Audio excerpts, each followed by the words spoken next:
होता है जी। तो, लेकिन ये है कि ये बच्चों में क्यों हो जाता है, एक बात।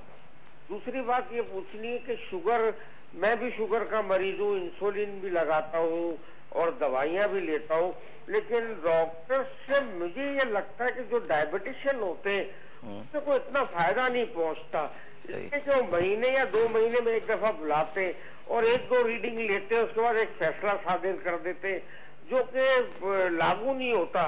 तो मतलब ये है कि कितना भी डॉक्टर को दिखाने के बावजूद भी शुगर मेंटेन नहीं रहती डॉक्टर साहब। ये आम बड़े उम्र के मरीजों में देखा जाता है और इसकी वजह से किडनी फेलियर होते हैं। तो ये इसके लिए क्या करना चाहिए, क्या तरीका करना चाहिए?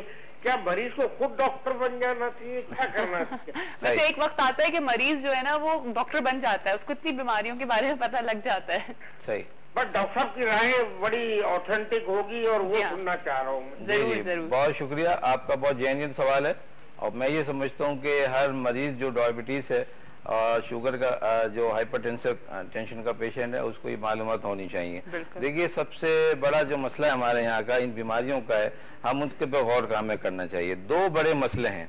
एक इसका मसला जेनेटिक है, यानी वो मसले जो मौरूसी होते हैं वो इनमें ज्यादा सामने आते हैं। यानी ब्लड प्रेशर भी मौरूसी मर्ज है और शुगर का भी मौरूसी मर्ज है। जो जिनकी फैमिलीज में बीमारियां पाई जाती हैं वो उनमें समझ लीजिए कि उनमें ये कैरियर चल रहे हैं। ये अब आप दूसरे हवाले से अगर हम बच्चों में देखेंगे तो बच्चों में जरा रीजन इसके अलग होते हैं। बच्चों में रीजन इन्फेक्शन होता है। अच्छा। बच्चों की जो डायबिटीज होती है वो एज कम्पेयर टू एडल्ट बिल्कुल डिफरेंट होती है। समझ? तो इनको हम कहते हैं इंसुलिन डिपेंडेंट होते हैं। बच्चे जो होते हैं इंसुलिन डिपेंडेंट होते हैं। अच्छा। और बड़े ओल्ड एज में लास्ट स्टेज पे जाके इंसुलिन डिपेंडेंट होते हैं। तो इसलिए डिफरेंसेस हो जाते हैं। बड़ी वजह इन्फेक्शन है। पहली वजह इन्फेक्शन है। गुर्दों में एक्वायर्ड डिजीज, यानी अगर हम जेनेटिक और कंजेनाइटल डिजीज को हटा दें और हम देखेंगे अब क्या वजूहत आ रही हैं, तो सबसे बड़ी वजह इन्फेक्शन है। इन्फेक्शन में 2-3 किस्म के होते हैं। वायरल होता है, बैक्टीरियल इन्फेक्शन होता है, फंगस होता है। अच्छा। इसके अलावा वो ट्रामेटिक हैं, वो इंजरीज होती हैं, डायरेक्ट गुर्दों को इंजरी हो गई, कोई ना कोई फैक्टर इरिटेशन का वहाँ डेवलप हुआ, उसमें ये हुआ कि डायरेक्टली कोई जो इंसफिशियंसी पाई गई, इन्फेक्शन चला गया गुर्दों में, इन्फेक्शन ने गुर्दों को डैमेज किया। लेकिन शुगर का ताल्लुक जो है, जो गुर्दे जिसमें डैमेज होते हैं, ये मैं आपको बताऊं कि ये ताल्लुक जो है इन्फेक्शन गुर्दे पे नहीं आता है। अच्छा। ये खास एक अलग एक लबलबा, एक खास उनसर होता है, इसको हम पैनक्रियास कहते हैं, उसमें जाके ये अटैक करता है। अच्छा। जरासीम। अब वहां से बीमारी शुगर का वहां से बीमारी चलती है और वो फिर चल के फर्दर ऑर्गन्स को टारगेट करती है। उसमें से एक टारगेट जो है वो गुर्दे का भी है।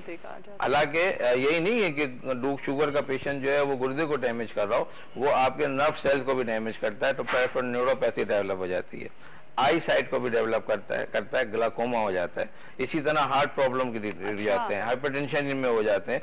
लेकिन बच्चों में जो है ये बीमारियां जरा कम पाई जाती हैं। इसकी वजह ये होती है कि पेरेंट्स भी हैं और डॉक्टर्स भी हैं, बच्चों में केयर ज्यादा करते हैं, लेकिन इसके बावजूद अनफॉर्चुनेटली ये अटैक हो जाते हैं। हाँ। बच्चों की किडनी बीमारियां जो होती हैं वो इन्फेक्शन की वजह से उनमें जो है डेवलपमेंट हो जाता है, वो हाइपरटेंशन भी हो जाते हैं, इसकी वजह से किडनी फेलियर में जाते हैं। लेकिन मैं आपको फिर एक बात बता दूं, मैंने पिछले प्रोग्राम में भी कहा था, बच्चों में गुर्दे की बड़ी बड़ी वजह जो है वो गला की खराबी है, सोर थ्रोट।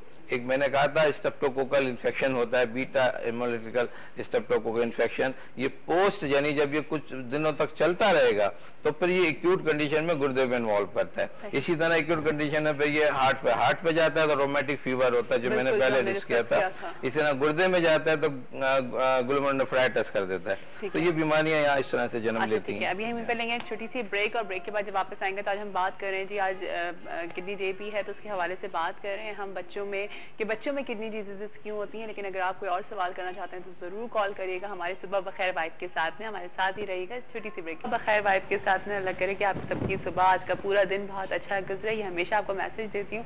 आपको पता है कि इस वक्त हमारे साथ मौजूद है डॉक्टर आबिद हुसैन मिर्जा और हम बात कर रहे हैं बच्चों के अंदर जो किडनी डिजीज हो जाती हैं उसके ऊपर डिस्कस कर रहे हैं क्योंकि किडनी डे भी है।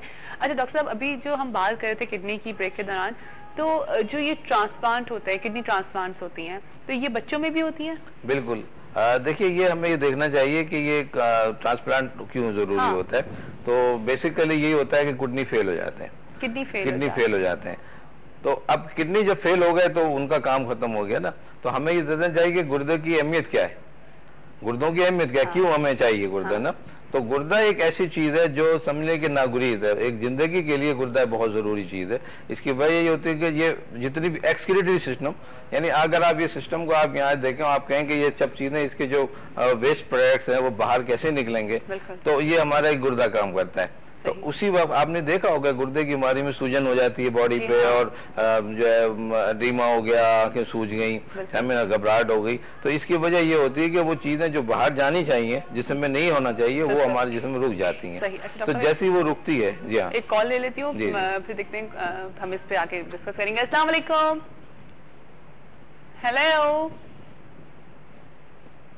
हेलो, अस्सलाम वालेकुम। अस्सलाम वालेकुम जी, सुबह बखैर। वालेकुम अस्सलाम, कैसी हैं आप? मैं बिल्कुल ठीक ठाक हूँ, आप कैसे हैं? अल्लाह का करम, ठीक ठाक। अच्छा, डॉक्टर आबिद हुसैन मिर्जा साहब मौजूद हैं? जी जी बिल्कुल। अच्छा, मैं ये बात पूछना चाहता था। कौन बात करें, पहले ये बता दें प्लीज। मैं मोहम्मद अली बात। मोहम्मद अली जी, मोहम्मद अली, आप तो रेगुलर कॉलर हैं। हाँ, हेलो हेलो, ओ लाइन ड्रॉप हो गई है, आप फिर से कॉल कर सकते हैं मोहम्मद अली। अच्छा, तो हम तो जब किडनी हमारे फेल हो जाते हैं, बच्चों में भी ये चीजें होती हैं। और बच्चों में वजह मैंने बताई थी कि इन्फेक्शन ज्यादा बड़ी वजह, जो इन्फेक्शन होते हैं ये, और ऐसे इन्फेक्शन जो बिल्कुल मालूम नहीं चलते बड़ों को, यानी पेरेंट अंदाजा नहीं कर पाते कि बच्चों को इन्फेक्शन हो गया है।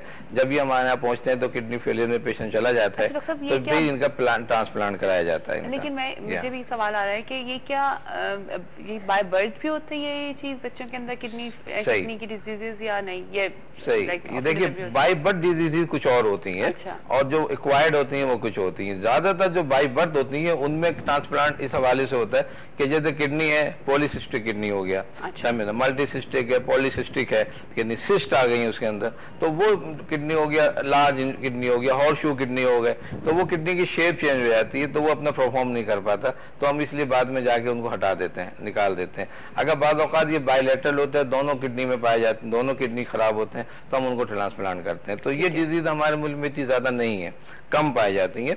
लेकिन वो जो बीमारियां जो एक्वायर्ड होती हैं, यानी जो बाद में डेवलप होती हैं, उनमें जो गुर्दे फेल हो जाते हैं, उनमें ट्रांसप्लांट जरूरी हो जाता है। अच्छा। तो बच्चों का ट्रांसप्लांट होता है और लोगों का कामयाब होता है, हमारे मुल्क में भी होता है, यहाँ तो बाहर की सतह पे भी है। हमारे यहाँ माशाल्लाह हमारा यूरोलॉजी वार्ड है, डॉक्टर अदीब रिजवी साहब का बहुत अच्छा काम कर रहे हैं। एक और कॉलर है, देखते हैं कौन है। अस्सलाम वालेकुम। वालेकुम अस्सलाम जी, सुबह बखैर। सुबह बखैर जी, खैर ठीक ठाक? मैं बिल्कुल ठीक ठाक हूँ, आप कैसे हैं? शुक्र अल्लाह ताला का, करोड़ से अच्छा साहब है जी। क्या कहेंगे अली डॉक्टर साहब? हमें डेफिनेटली हम लीवर के नॉलेज में इजाफा होगा। जी जी, डॉक्टर साहब से सवाल करो जी, अगर आप बोले तो। जी जी जरूर करें, मैं क्यों आपको मना करूंगी कि आप सवाल ना करें। थैंक यू डॉक्टर, सलाम वालेकुम। जी जी, वालेकुम सलाम। डॉक्टर साहब बड़ा माशाल्लाह मालूमात फराहम कर रहे हैं आप देखने वालों को। डॉक्टर मेरा सवाल ये है कि शुगर के पेशेंट को नील की तरफ क्यों खास तवज्जो दी जाए कि अपने नील को एहतियात बरते हैं? नील को एहतियात बरते कि नाखून काटते हो एहतियात? नील अक्सर शुगर जी नील नाखून होगा। अच्छा अच्छा अच्छा, क्या तवज्जो दी जाती है? दूसरी सवाल ये डॉक्टर साहब, अगर कोई बंदा किसी दूसरे बंदे को किडनी डोनेट करता है तो उसकी मतलब लाइफ से कुछ डोनर की लाइफ से कुछ असर तो नहीं पड़ता आइंदा जिंदगी के लिए? अच्छा, तो कब तक करामत रहता है? सही, बहुत अच्छा, ये मेरा नेक्स्ट क्वेश्चन था, बहुत अच्छा सवाल किया आपने। ये बिल्कुल बताइएगा डॉक्टर साहब कि जो कहा जाता है कि जी बच्चों में भी आपने कहा कि ट्रांसप्लांट होता है, तो क्या बच्चों में फिर बच्चों की ही किडनी दी जाती होगी क्या? बिल्कुल सही कह रहे हैं आप, बिल्कुल। हाँ, बच्चों की भी दी जा सकती है और बड़ों की भी दी जा सकती है। हाँ, इसकी वजह ये, हाँ, बाद औक़ात हमें फंक्शन से सरकार होता है। अच्छा। कि वो कितना एक्टिव वर्क कर रहा है। लेकिन अगर हम ये देखते हैं कि अगर वो एज वाइज मिलते हैं तो बेहतर, ज्यादा बेहतर तरीके से होता है।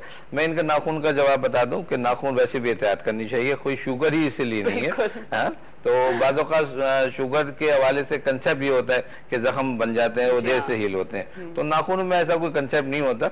लेकिन बहरहाल आप एहतियात ही रखें। वैसे ही आप नाखून ना बाइट करें, मतलब बड़ी बैड हैबिट है। जी हाँ। दूसरी ये कि ट्रांसप्लांटेशन की जो बात हो रही थी, तो देखिए ये प्रोसेस है पूरा।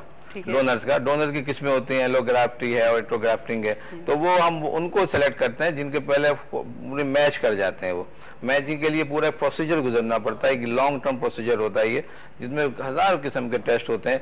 हर किस्म के जीन जब मिल जाते हैं आपस में तो फिर वो ट्रांसप्लांट किया जाता है। अच्छा। तो एक मुश्किल प्रोसेस से गुजरने के बाद मैं समझता हूँ जब ये ट्रांसप्लांट हो जाता है तो उसका कोई मुझे असरात नहीं होते। ऐसा ये इतना आम चीज नहीं है जैसे ब्लड, खाली ब्लड ग्रुप मिल गया तो आपने जाके जो है वो ब्लड दे दिया। यहाँ टिश्यू मैचिंग एक बड़ा मेजर प्रॉब्लम होता है। लेकिन जो ये कहा जाता है कि एक ही गुर्दे पे आप जिंदगी गुजार सकते हैं, अगर बच्चे के अंदर, बच्चे की अगर किडनी हम ले लिए जाए, कोई किसी बच्चे ने किसी बच्चे को किडनी डोनेट कर दी है तो उसके अंदर कोई प्रॉब्लम नहीं आ रही? देखिए ये आपका इतना खूबसूरत सवाल है इस हवाले से कि ये इंसानियत के हवाले से ये।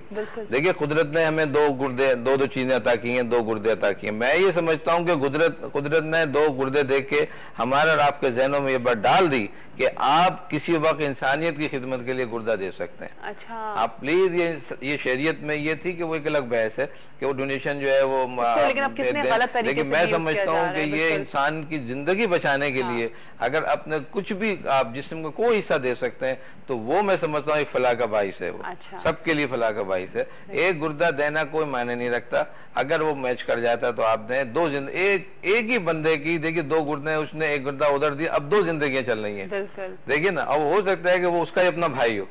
तो कितनी बड़ी खुशी की बात है। अब मैं समझता हूँ कि हमें आज के प्रोग्राम से और आपने जो बात की है हमें मैसेज देना चाहिए किडनी डोनेशन के लिए, और बाकायदा हमें राब्ता करना चाहिए। ऐसी जमातें बनी हुई है, तंजीमें बनी हुई है, और हमें अपनी जिंदगी में जो है ये अनाउंस कर देना चाहिए, वसीयत कर देनी चाहिए कि हमारे कम से कम कोई और चीज नहीं, आंख नहीं, लेकिन गुर्दे तो जरूर डोनेट कर देने चाहिए। अस्सलाम वालेकुम। हेलो वालेकुम जी। अस्सलाम वालेकुम, सुबह बखैर। सुबह बखैर, आप कैसी हैं? मैं बिल्कुल ठीक ठाक हूँ, आप कैसी हैं और कौन बात कर रही हैं? मैं खैरपुर से बात कर रही हूँ। सॉरी? खैरपुर से बात कर रही हूँ। मुझे आपकी आवाज नहीं समझ। हेलो हेलो हेलो जी जी, कौन बात कर रही है? जी मैं अंजुम बात कर रही हूँ। अंजुम बात कर रही हैं? जी जी, मुझे डॉक्टर साहब से पूछना है, बात करनी है। जरूर आप बात करिए डॉक्टर साहब से। जी सलाम डॉक्टर साहब। जी जी वालेकुम अस्सलाम। जी अंजुम जी, मुझे तकलीफ है जी गुर्दे की, तकरीबन 3-4 साल हो गए जी, लेकिन डॉक्टरों के पास जा के थक गए। कोई कहता है कि आपको स्टोन है, कोई कहता है कि आपके गुर्दे में कोई इन्फेक्शन है, लेकिन कुछ पता नहीं चलता। अल्ट्रासाउंड करवा के थक गई डॉक्टर साहब। जी जी, मैं मेडिसिन खाई है कि कुछ फायदा नहीं हुआ, अभी कंटिन्यू मुझे दर्द रहता है। अच्छा, आपको दर्द किस जगह, कहाँ होता है जगह किस जगह पे होता है दर्द आपको? सीधे है, उल्टे हाथ पे, लंबर रीजन, किस जगह होता है? जी राइट साइड पे। लेफ्ट साइड पे? जी नहीं, राइट साइड पे। अच्छा। आगे पीछे दोनों तरफ से। अच्छा अच्छा अच्छा, ठीक है। आपको कितने साल से ये प्रॉब्लम है? जी आपको कब से ये प्रॉब्लम? 4 साल से। 4 साल। आपकी एज क्या है, थोड़ी सी बता सकती हैं? एज मेरी 30 ईयर्स है। 30 ईयर्स है, ठीक है जी। जी मैं बताता हूँ, आपके फैमिली में तो कोई गुर्दे की बीमारी नहीं है? जी आपकी फैमिली में नहीं है, किसी को भी नहीं है। देखिए आप अपना बहुत सिंपल इसका तरीका है, आपके पास जो कंसल्टेंट नेफ्रोलॉजिस्ट मौजूद है, आपके मुल्क में मौजूद है, आपके शहर में मौजूद है, आप उनसे कंसल्ट कीजिए। और मैं समझता हूँ अच्छे नहीं है ना डॉक्टर साहब, इसलिए मैं। आप कहाँ से कॉल कर रही हैं? जी आप कहाँ से कॉल कर रही हैं? जी मैं खैरपुर से बोल रही हूँ। खैरपुर से बात कर रही हैं? अच्छा। वहाँ पे मैं समझता हूँ कि वहाँ के सिविल हॉस्पिटल होंगे, आप नेफ्रोलॉजिस्ट से रुजू करें। अगर आप मेरे यहाँ होती तो मैं आपको, मैं समझता हूँ, मैं दावा कर सकता हूँ कि मैं आपको डायग्नोज कर सकता हूँ बड़ा आसानी से। आप वहाँ जाइए, एक्सरे होते हैं, क्रिएटिनिन लेवल होते हैं, ये ब्लड टेस्ट किए जाते हैं, और मैं समझता हूँ बीमारी डायग्नोज हो जाती है आसानी से डायग्नोज। अच्छा एक मिनट डॉक्टर साहब, अगर मुझे स्टोन है तो वो अल्ट्रासाउंड में क्यों नहीं नजर आ रहा? देखिए अगर अल्ट्रासाउंड में बाद अल्ट्रासाउंड की स्टडी में नहीं होता, ये अच्छा, बात आपकी सही है। बात जी हाँ, बात जो इमेजिनेशन जो इमेजिंग है ये नहीं आती ये चीजें। हाँ, ये शेडो उनको नहीं एक्सेप्ट करता है, तो ये डॉपलर स्टडी आती है हमारे पास। ये डॉपलर अल्ट्रासाउंड होते हैं, वो उनमें आ जाते हैं, ये एक्सरे में आ जाती है, हम डिटेक्ट कर लेते हैं। बिल्कुल। आपका एक्सरे हुआ है? आपका एक्सरे हुआ है? जी जी बहुत करवाए, बहुत एक्सरे करवाए। आप डॉपलर करा लें, डॉपलर अल्ट्रासाउंड होता है, आप वो करा लें, उसमें 100% आ जाएगी चीज।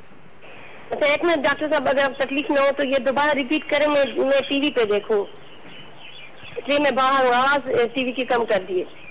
अच्छा ठीक है, हम बता देते हैं, आप अपनी कॉल आप रखिए, हम आपको बता देते हैं ऑन एयर। थैंक यू जी, थैंक यू।